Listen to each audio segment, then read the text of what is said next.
Hello learners, welcome back to the channel Economics at Ease. I'm Nidar, your educator. और आज हम जो है कंप्लीट करेंगे इस वीडियो में। आपको पता चलेगा पीपीएफ क्या होता है और पीपीसी क्या होता है, उसके प्रॉपर्टीज हम डिस्कस करेंगे। वो क्यों डाउनवर्ड स्लोपिंग कर्व है, या कॉनकेव हो सकती है या कॉन्वेक्स हो सकती है, किस कंडीशंस में। ओके। और मार्जिनल अपॉर्चुनिटी कॉस्ट क्या है, इसकी हम समरी पूरे इसी में कवर करेंगे। Shift in PPC curve and rotation in PPC curve. So I hope ये आपको बहुत अच्छा ये वाला वीडियो लगेगा, because everything is covered. I'm going to cover each and every topic of PPC curve. Okay. So without any further delay, let's start. Production possibility curve. Okay. And I just want to request you, if this helped you, tap subscribe for more chapters. Okay. For more quick lessons. So I'm going to start here. First of all, production possibility curve. This is your summary. Okay, detail में मैं आपको already पढ़ा चुकी हूँ। This is summary part two sorry. Okay, part two, introduction to micro economics. Okay, this is your summary part two. ना PPC इसका है production, मैं शॉर्ट में लिख रही हूँ क्योंकि मुझे जल्दी जल्दी रिवाइज भी कराना है। Production possibility curve. ओके, इसके ऑल्टरनेटिव नेम्स क्या होते हैं?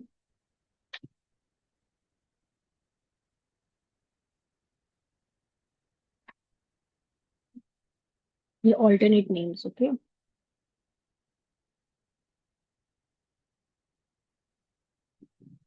ऑल्टरनेट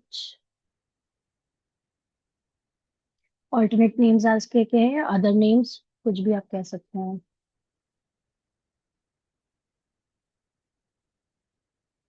पहला होता है, एक तो आप इसको पीपीसी तो कहते ही हैं, ये मेन इसका है। इसको पीपीएफ भी कहते हैं हम,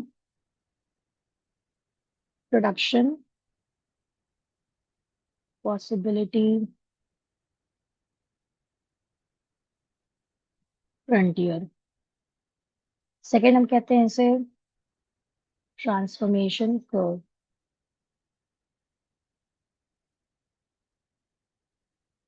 आई होप आपको राइटिंग समझ में आ रही होगी।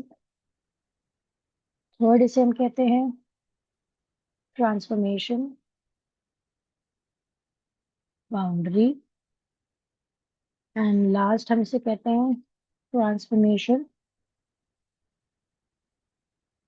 फ्रंटियर। ओके, एंड फिफ्थ जो हम ऑलरेडी कहते हैं, प्रोडक्शन पॉसिबिलिटी कर्व। ओके, ये होती किस तरह की मैं बताती चलती हूँ। आप स्केल से ड्रॉ करिएगा, दो एक्सेस होते हैं, y o and x, and we need to take only two goods. For example, this is product A and this is product B. Okay, ये प्रोडक्शन पॉसिबिलिटी कर्व सिंपल आप इसको जब explain करेंगे, so you will explain like this, that is production possibility curve क्या होती है? Graphical representation of possible production of two goods. ये production बताएगा दो गुड्स का with the given resources and technology. Okay, तो ये इस तरह कुछ बनती है डाउनवर्ड। ओके, और ये आपका क्या होता है, ये जो आपकी कर्व है, ये जो कर्व जा रही है, इसे हम कहते हैं पीपीसी कर्व और पीपीएफ कर्व।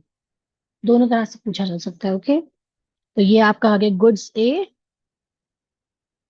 और ये आ गया goods be on x axis. ठीक है, सिंपली आप ये बना सकते हैं। तो ये आपका डायग्राम बिल्कुल सही है, right?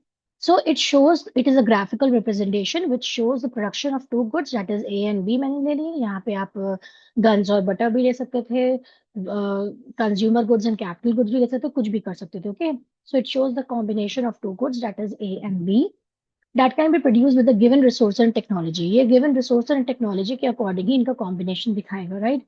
So only two goods can be taken as we have only two axes. दो axes है, इसीलिए हमने सिर्फ दो goods लिए हैं, इसीलिए हम प्रोडक्शन करते हैं, राइट? इसमें ना assumptions मैं यहाँ पे शॉर्ट में बिल्कुल लिखूंगी। ये आपका एक proper what do you mean by या what is PPC, ये क्वेश्चन आपका अगर आएगा तो आप ये सब मेंशन करेंगे, राइट? assumptions में क्या आ जाएगा आपका? First of all resources are fixed. Okay, can be transferred. यानी कि जो रिसोर्सेज आप यूज कर रहे हैं वो एक प्रोडक्ट के लिए तो आपने यूज किया, और उसी रिसोर्सेज को एक प्रोडक्शन में कम कर देंगे, दूसरे में और बढ़ा देंगे, from one use to another.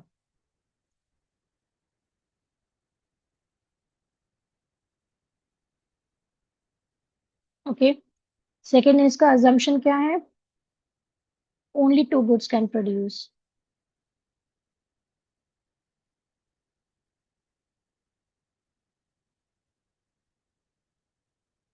With given resources and technology.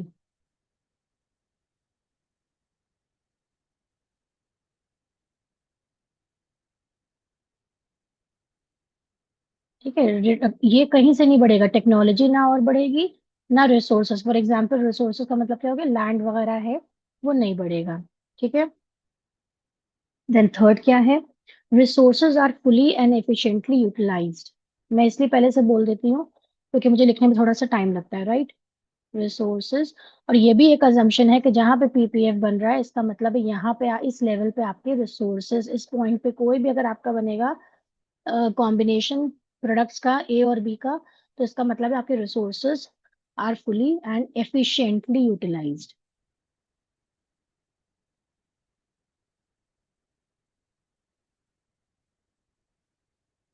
Okay, then fourth इसका assumption क्या है?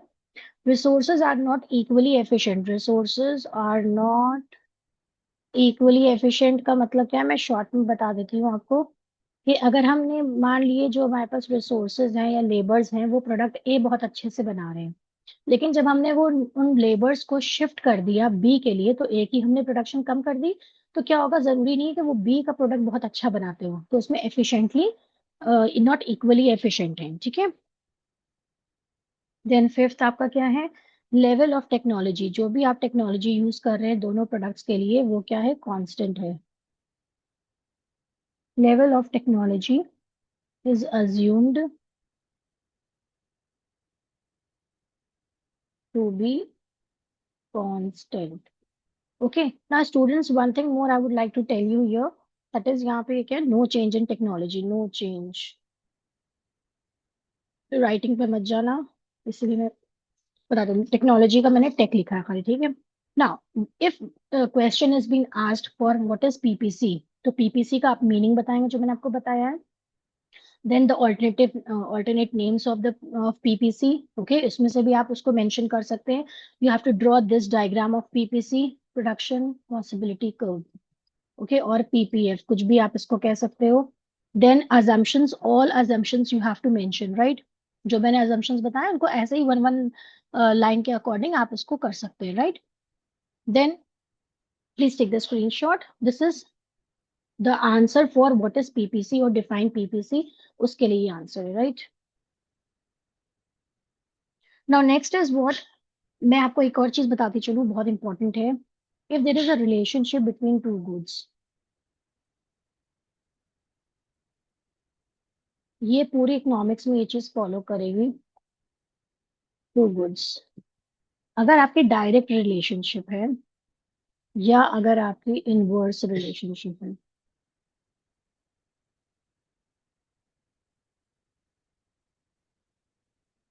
ये भी मैं बता दूंगी कैसे आपको समझना है। प्योरी इकोनॉमिक्स इसी पे आती है।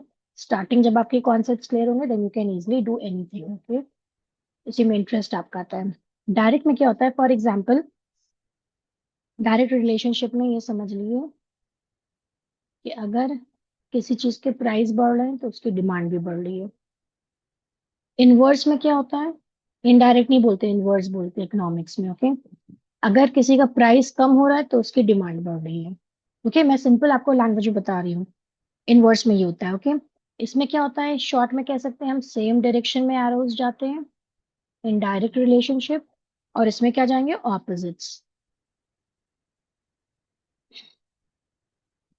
ओके, ये फर्स्ट इसका रीजन है, ये सेकेंड रीजन है। ओके, नाउ थर्ड इसका क्या कह सकते हैं डायरेक्ट रिलेशनशिप में, एग्जाम्पल आप कर सकते हैं इनकम का एंड एक्सपेंडिचर का, जैसे जैसे इनकम बढ़ती है वैसे वैसे एक्सपेंडिचर बढ़ता है।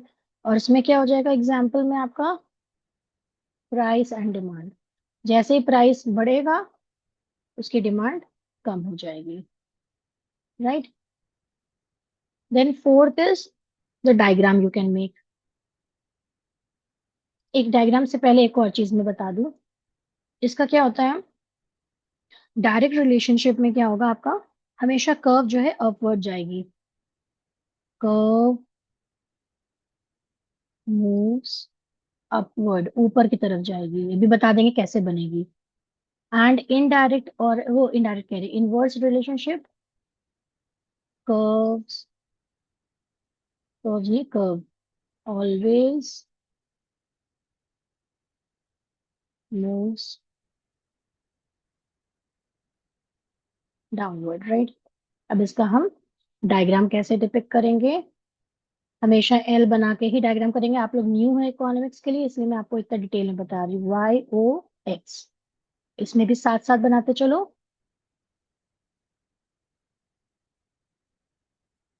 Y O and X, upward का मतलब क्या है, ऐसे जाएगी।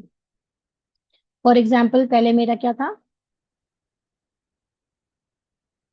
बस आप इतना भी समझ लो स्टार्टिंग के लिए, okay this is an upward.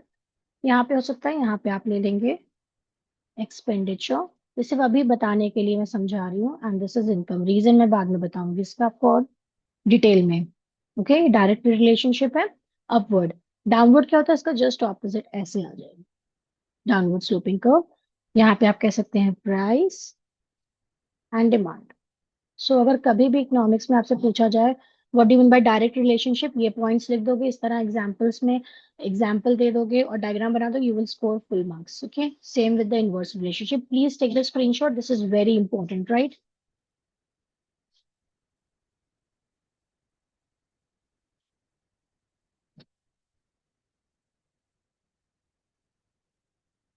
Okay now let's do the other part. Now, how you're going to make up production possibility schedule, right? तो हम production possibility schedule कैसे बनाते हैं, schedule का मतलब होता है table. First we are going to take here, draw the columns। ये आपको बना हुआ आ भी सकता है, उसमें पूछ भी सकते हैं कैसे बनाना है। फॉर एग्जाम्पल यहाँ पे जो आपके बुक में दिया है वो A B C D E F G, ये मैंने आपको उसमें बुक में भी पढ़ाया है, बट स्टिल ये समरी है तो मैं चाहूंगी जल्दी जल्दी मैं इसको भी कंप्लीट करा दूं, राइट। यहाँ पे हमने ये लिए थे कॉम्बिनेशंस या पॉसिबिलिटीज, पॉसिबिलिटीज हैं। This is for example guns हमने ली थी यहाँ पे, एक प्रोडक्ट गन्स है, एक है बटर, ओके। यहाँ पे आ जाएगा marginal opportunity cost and MRT, यही आपके बुक में इस तरह बना हुआ था, राइट। लाइन समझ जाना, आप स्केल से सब करिएगा, ओके।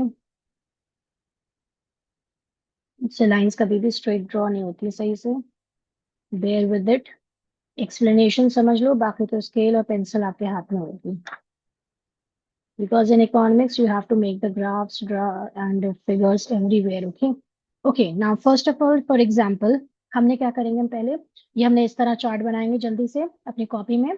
एग्जाम्स में अगर पूछा जाएगा प्रोडक्शन पॉसिबिलिटी स्केड्यूल तो आप इसमें थोड़ा से कम कर सकते हैं, ABCD खाली ले सकते हैं, but for your ease of convenience मैंने आपको कर दिया। अब यहाँ पे क्या करेंगे हम, एक प्रोडक्ट में यहाँ पे 0 1 2 3 4 5 6 कर लो, इन सबका टोटल कर लोगे, टोटल विल कम 21।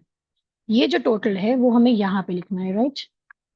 अब इसमें से ये माइनस करो, 21 में से 1 माइनस करा, आया 20। यहाँ पे भी मैं लिखे भी दे रही हूँ, ओके। ये फिगर आएगा, 20 में से 2 किया 18, 18 में से 3 किया तो आया 15, 15 में से 4 किया माइनस, तो ये आपके आंसर आ रहे हैं इस तरह, ठीक है। 11, 11 में से 5 माइनस किया, यू विल गेट 6। एंड 6 में से 6 माइनस किया तो आया 0। यही आपका सेम बुक में भी गिवन है। ओके, नाउ यहाँ पे अब क्या होता है, मार्जिनल रेट ऑफ, मैं इसको बताती जाऊँ, ट्रांसफॉर्मेशन, एमआरटी। एमआरटी का फॉर्मूला होता है change in guns upon change in butter. दो प्रोडक्ट्स है ना, गन्स में कितना चेंज आया और कितना बटर में, तो पहले वाले में तो कुछ भी नहीं आया, दूसरे वाले में क्या चेंज आया, ये आपका आया 1 डिफरेंस, और ये क्या आ गया आपका, ये भी है 1। ठीक है, 1:1, या हम कह सकते हैं इसको, और इसको इस तरह भी कह सकते हैं 1 gun:1 butter। Okay, so when we define the change in ratio, जब रेशियो में हम डिफाइन करेंगे चेंज को, तो ये हो जाएगा एमआरटी। ओके, और यहाँ पे क्या होगा, जब हम नंबर्स में इसको, when the change is defined in numbers, numbers का मतलब क्या हो जाएगा, जब हम marginal rate, marginal opportunity cost में आ जाएगा, that is change in sacrifice. अभी हम ये भी निकालेंगे, मैं आपको फॉर्मूला लिख के दे रही हूँ, अपॉन चेंज इन पे। ओके, ये फॉर्मूला होगा, ये बहुत इंपॉर्टेंट है इसके लिए दोनों concepts. Now let's see the difference, 18 और 20 में डिफरेंस क्या है, 2। मैं पूरा गन्स नहीं लिख रही, 2:2, और सब में देखिए यहाँ पे तो 1 में डिफरेंस है, राइट। देन 18 और 15 का डिफरेंस क्या है, 3, 1। 11 और 15 का डिफरेंस कितना है, this is 4 guns and 1 butter. यहाँ पे बटर हो जाएगा, यहाँ पे बटर हो जाएगा, यहाँ पे बटर हो जाएगा, ये गन्स इसके आगे आ जाएगा, ठीक है। देन यहाँ पे क्या आ जाएगा, 5 guns and 1 butter, here 6, okay, 6 guns and 1 butter. So this is the thing how you're going to calculate marginal rate of transformation. Okay, marginal rate of transformation का ये आपका है कितना चेंज आया गन्स में with the change in butter, तो आप ये डिफरेंस खाली माइनस करके चलेंगे तो आ जाएगा। Now marginal opportunity cost is the ratio of, is the numbers of sacrifice with the gain. Okay, तो सैक्रिफाइस कितना कर रहे हैं, यहाँ पे तो हम कुछ भी नहीं कर रहे हैं, राइट। देन यहाँ पे कितना आ रहा है, 21। यहाँ पे सैक्रिफाइस कितना कर रहे हैं, एक प्रोडक्शन करने के लिए बटर का हमने एक गन का किया सैक्रिफाइस, राइट। गन कम हो रही ना, और ये बढ़ रही है, देखिए ये कम हो रही, तो जो सैक्रिफाइस है उस कॉलम को देख लें, इसमें हमने क्या, 2 बटर करने के लिए कितना हमने सैक्रिफाइस करा गन्स का, 2 किया। देन गन्स का क्या हुआ, प्रोडक्शन देखिए डाउन हो रहा है, इसका बढ़ रहा है, तो जो सैक्रिफाइस हो रहा है वो हम लेंगे एमओसी में, ठीक है। तो 18 minus 15, 13, oh 3 sorry, okay. 15 minus 11, 4। Then 11 minus 6, 5, and 6 minus 0 is 6। Okay, तो ये इस तरह एमओसी, एमओसी का मतलब क्या है, simple, when we show the difference, when we show the sacrifice and the gains, the change in sacrifice and change in gains and numbers, that is going to be MOC. Okay, so please take the screenshot, आपको table भी समझ में आ गया होगा, right? Now next come the point here कि PPC में और क्या होता है।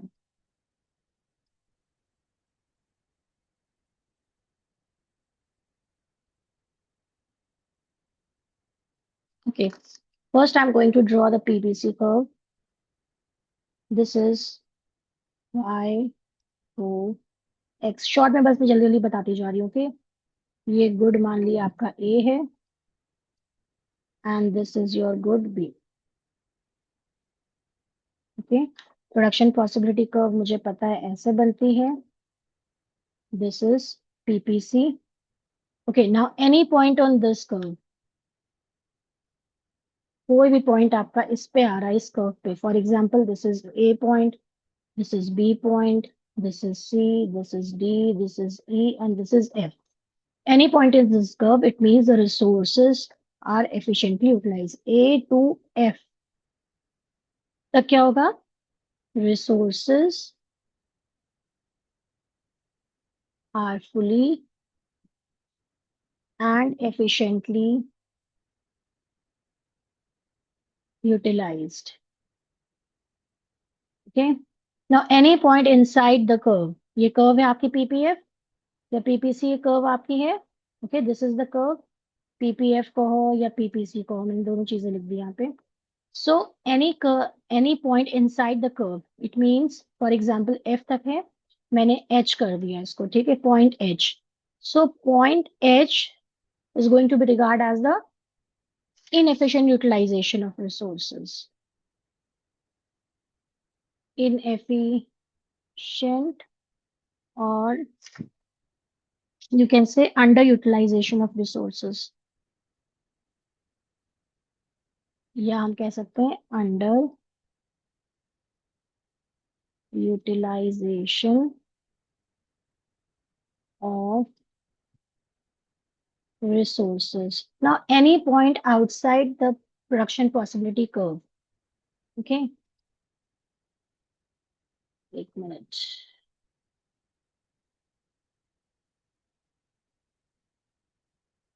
दोबारा से बना देती हूँ, जस्ट वेट, क्योंकि इसमें पीपीसी आप थोड़ा सा कंफ्यूज हो रहे थे, right. This is your PPC और PPF. A point, B point, C, D, E and F. Now ये ज्यादा क्लियर आपको दिख रही होगी, right. So any point on the PPC curve, it shows the resources and technology are fully and efficiently utilized. Any point inside, it will show underutilization of resources, and any point outside, for example, um this point can be, for example, L. This is your L point outside the PPC curve. That means unattainable.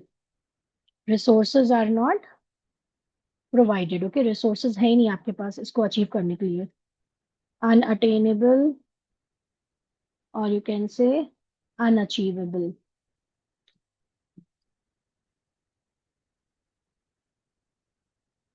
Okay, any point outside the curve, it's unattainable and unachievable. Okay, so this was very important. ये आपसे question में पूछा जाता है कि ये point अगर अंदर है तो इसको क्या कहेंगे, इसमें ये क्यों ऐसा पॉइंट अंदर है, तो आप इसको कैसे डिफाइन करेंगे.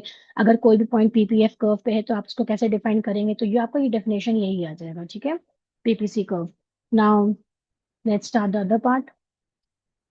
नाउ प्रॉपर्टीज ऑफ पीपीसी, बस ये खत्म पे है चैप्टर थोड़ी देर में. पीपीसी और पीपीएफ यही ज्यादातर नाम आते हैं.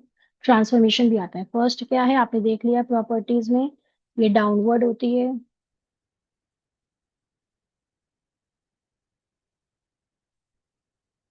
Downward sloping curve. It is concaved in shape,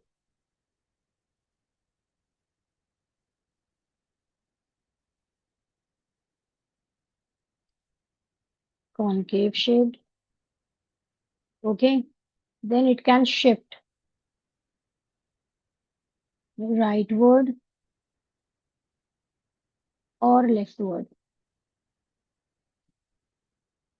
These are the properties of PPC. Now यहाँ पे कौन डाउनवर्ड स्लोपिंग क्यों है, इनवर्स रिलेशनशिप की वजह से. ओके, दैट इज एक बढ़ रहा है तो दूसरा घटेगा, ये इनवर्स रिलेशनशिप. कॉनकेव क्यों होती है, ये शेप होता है concave because of MRT, sacrifice is increasing and it has a concave shape because of increasing MRT. ये concave shape होता है because of increasing MRT, marginal rate of transformation, जो हमने अभी टेबल में पढ़ा है. राइटवर्ड और लेफ्टवर्ड शिफ्ट कैसे होता है ये भी हम बता देते हैं. फॉर एग्जाम्पल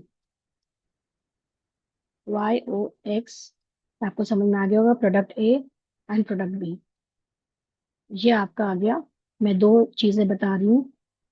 शिफ्ट का मतलब होता है पूरी की पूरी आपकी जो प्रोडक्शन पॉसिबिलिटी कर्व है वो शिफ्ट हो जाती है. वाई ओ एक्स, ये है आपका राइटवर्ड शिफ्ट, मतलब इस हाथ पे बढ़ेगा, यही तो हुआ राइटवर्ड. एंड लेफ्टवर्ड, जो आपका लेफ्ट हाथ कहाँ पे है, वो मतलब इधर की तरफ बढ़ना चाहिए, राइट, घटेगा लेफ्ट का मतलब, राइट. तो ये आपकी होगी प्रोडक्शन पॉसिबिलिटी कर्व. ये पी है, ये प्रोडक्शन पॉसिबिलिटी कर्व है. यहाँ पे प्रोडक्ट ए है, ये प्रोडक्ट बी है. ओके, एंड दिस इज दोनों का सेम पहले डायग्राम बना लिया ना। जब प्रोडक्शन आपके शिफ्ट करेगा राइटवर्ड, राइटवर्ड का मतलब क्या होगा, ये पूरी प्रोडक्शन पॉसिबिलिटी कर्व आपकी शिफ्ट कर रही है rightward, that is P1, P1। तो इसका मतलब क्या है, ये राइटवर्ड शिफ्ट कर रही है आपकी प्रोडक्शन पर, यानी कि रिसोर्सेज और टेक्नोलॉजी दोनों बढ़ गए। रिसोर्सेज प्लस टेक्नोलॉजी की ग्रोथ हो रही है। ओके, यहाँ पे क्या है, पीपीसी आपकी लेफ्ट वर्ड हो रही है। लेफ्ट का मतलब ये वापस जितनी थी उससे कम हो गई, यानी कि लेफ्ट में शिफ्ट हो गई है, राइट। यानी कि रिसोर्सेस और आपके क्या होगा, ये टेक्नोलॉजी रिड्यूस कर गए हैं।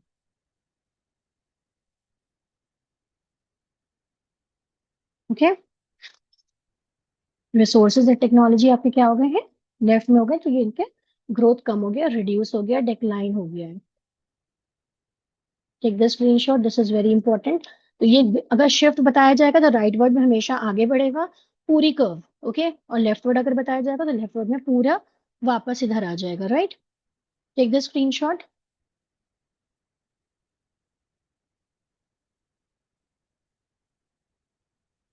Now the next very important point, यहाँ पे आता है रोटेशन। इसी के साथ एक और है, रोटेशन इन पीपीसी। इसका भी आपको डायग्राम बनाने को एग्जाम में बोल सकते हैं, डायग्राम के थ्रू पूछा जा सकता है। ओके, रोटेशन का मतलब क्या होता है, when there is change only in one product.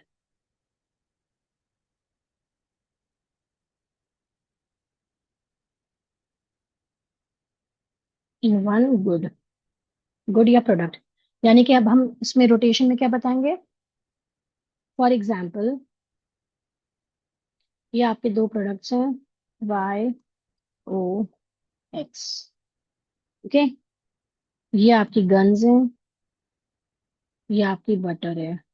वही मैंने एक बुक का एग्जाम्पल लिया है। और ये आपका है YOX, this is again guns and butter. Okay, ये आपकी पीपीसी कर्व है, सेम वैसे ही बन रही है पीपीसी कर्व। तो ये P1। ओके, नाउ अब यहाँ पे क्या है, when only one product changes that is on x axis. ठीक है, जो एक्स एक्सिस पे है यानी कि ये चेंज कर रहा है, इसका प्रोडक्शन बढ़ रहा है, यानी कि इसका प्रोडक्शन बढ़ना चाहिए, और इसका क्या है, गन्स का सेम है, तो गन्स को हम एज इट इज रखेंगे कांस्टेंट, और इसका बढ़ा देंगे।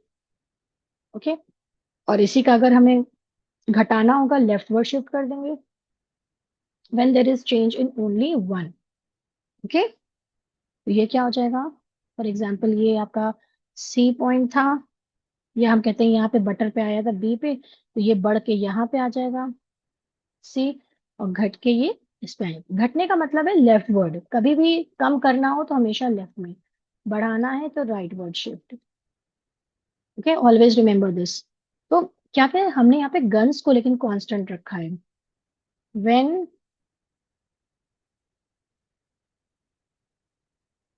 Change only in butter, x axis में नहीं लिख रही हूँ, ठीक है, on in butter and guns constant, तब ये आपको समझ में आएगा कि क्या क्या कहते हैं इसे, रोटेशन का मतलब there is only change only in one good. Okay, इसी को हम ले लेते हैं। अब मान ली हमें, आप कह देंगे मैम ने ये तो बता दिया कि बटर में चेंज हो, अब गन्स में होगा तो कैसे शो करोगे, गन्स में भी हम ऐसे शो करेंगे। लेट्स सी, अगर हम when there is change, change का मतलब लेफ्ट या rightward shift, okay, in guns and butter remains constant, अगर पूरा चेंज कर देगा तो ये रोटेशन नहीं है, फिर ये क्या हो जाएगा आपका, ये आपका हो जाएगा shift. Okay, shift in PPC. लेकिन जब एक का पूछेंगे तब ये बहुत कंफ्यूजन होता है, बच्चों को बहुत प्रॉब्लम होती है, सोचते हैं आराम से बना लेंगे लेकिन हो नहीं पाता। ओके, तो हम पहले करते हैं कि गन्स का बढ़ गया प्रोडक्शन, तो जब प्रोडक्शन बढ़ता है तो हम राइट वर्ड शिफ्ट लेते हैं, तो हमने गन्स का प्रोडक्शन बढ़ाया, बट कीप इन माइंड कि आपका जो ये है दैट इज बटर, वो एज इट इज रहेगा। Got it? तो ये क्या हो गया, राइटवर्ड शिफ्ट। बढ़ रहा है इकोनॉमिक्स, वो इकोनॉमी में आपका जो है रिसोर्स एंड टेक्नोलॉजी इंक्रीज कर रही है। ओके, तो ये हमने बढ़ता हुआ गन्स दिखा दिया, लेकिन आपका जो ये है that is the butter remain same. Now इसी को अगर हम श्रिंक कर देंगे, रिसोर्सेज कम हो गए, टेक्नोलॉजी कम हो गई गन्स की, but there is no change, constant है butter. So it will be like this, and this is your leftward shift in the curve. Got it? मैंने एरोज ज्यादा बना दिए, आपको इतने एरोज नहीं बनाने। द डिफरेंस मेजर जो था आपको मैंने बता दिया। Please take the screenshot, very important question. Now last is what, आपको एक चीज मैं और बताती चल रही हूँ कि जो आपका एमआरटी होता है, दैट इज पीपीसी। पीपीसी क्या होगा आपका,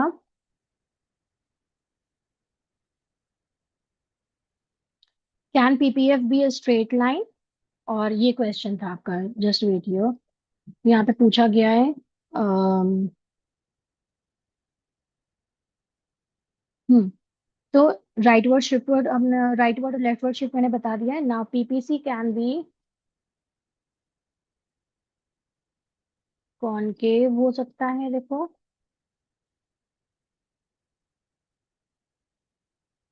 कॉनकेव इसका शेप हो सकता है, शेप कॉनकेव शेप, कॉन्वेक्स,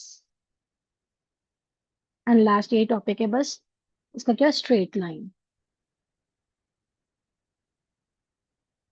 तो देखो पहला का क्या होगा, कॉनकेव का मतलब है पीपीसी आपका ऐसा है।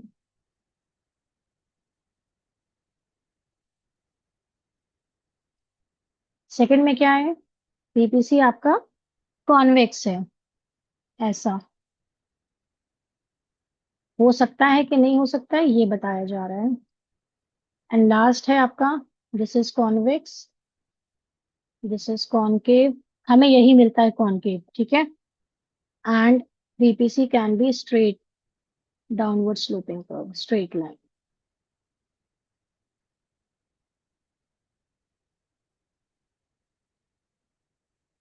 ये तीनों तरह के पूछे जा सकते हैं। Now when, okay, shape of PP, ये तो हमने बता दिया था, कॉनकेव क्यों होती है, because of MRT increasing. Okay, marginal rate of transformation is increasing, तो इसका ये रीजन हो गया, राइट। नेक्स्ट क्या है आपका, कॉनकेव कब होगा, व्हेन एमआरटी इज डिक्रीजिंग, उसका just opposite. Okay, and when MRT is constant, मतलब चेंज भी सेम है, सैक्रिफाइस भी गेन सब सेम है, तो क्या हो जाएगा आपका, that is PPC is going to be constant. Okay, straight line when MRT is constant, बस यही इसका रीजन है। ओके, सो आई होप ये आपको काफी समझ में आया होगा। और पीपीसी बहुत अच्छे से बच्चे अब सब कर लेंगे, चाहे क्वेश्चन किसी भी तरह का आए। Okay, and if this helped you, then please tap subscribe for more lessons on economics. Okay, hit the bell icon, like, share, and subscribe my channel. Thank you.